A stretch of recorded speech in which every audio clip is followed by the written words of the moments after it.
Komitmen kuat terhadap pemberdayaan perempuan kembali ditegaskan oleh Ketua Umum Partai Perjuangan Aceh (PPA), Prof. Ejang Dr. Marniati MKes, dengan meluncurkan sayap baru partai yang secara khusus mewadahi perjuangan kaum perempuan, yaitu Barisan Perempuan Perjuangan Aceh atau BPPA. Tampuk kepemimpinan BPPA secara resmi diserahkan kepada aktivis perempuan Aceh Nurul Akmal yang berlangsung di kantor PPA Banda Aceh pada Selasa 22 April tahun 2025. Penyerahan mandat ini sekaligus menjadi momen deklarasi semangat baru untuk memperkuat peran perempuan Aceh dalam berbagai sektor. Prof. Ejang Marniati menegaskan BPPA bukan hanya sekedar simbol melainkan harus menjadi motor penggerak transformasi.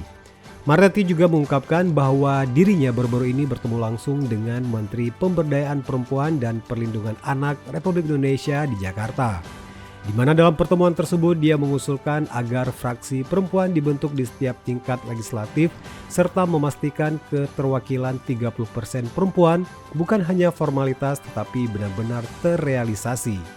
Tidak hanya fokus pada ranah kebijakan, Prof. Ejang Dr. Marniati juga mendorong BPPA untuk bergerak aktif dalam pemberdayaan ekonomi perempuan. Menurutnya, kemandirian ekonomi menjadi fondasi penting agar perempuan bisa lebih kuat dan berdaya.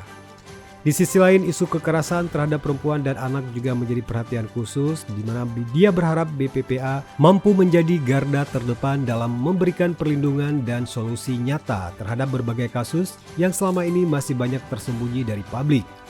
Menanggapi amanah yang diterimanya, Ketua BPPA Nurul Akmal menyatakan kesiapannya untuk memimpin gerakan ini dengan penuh dedikasi. Peluncuran BPPA diharapkan menjadi tonggak penting dalam sejarah pemberdayaan perempuan di Aceh, sekaligus memperkuat posisi PPA sebagai partai yang berpihak pada keadilan dan kesejahteraan serta kesetaraan gender.